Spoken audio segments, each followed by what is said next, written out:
ବିରଞ୍ଚି ନାରାୟଣ ମାଧବ अर्जुन महाविद्यालय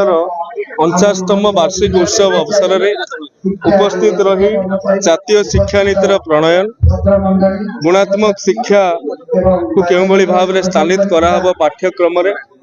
ता सहित कॉलेज जो भित्तिभूमि संबलित समस्या अच्छी से संपर्क में आलोचना करी अवसर में गोटे 3 कोटी टंकार विज्ञानगार प्रकल्पर शुभारंभ करा जायछि एवं समस्त को धन्यवाद देवी एभली एक ग्रामीण अंचल जो भाव में एते पिलांको सांगरे नहीं कि अनुष्ठान टी को आगू बढ़ाऊँ उच्च शिक्षा विभाग निश्चित भाव में तार दृष्टि संपर्क में रखी। धन्यवाद।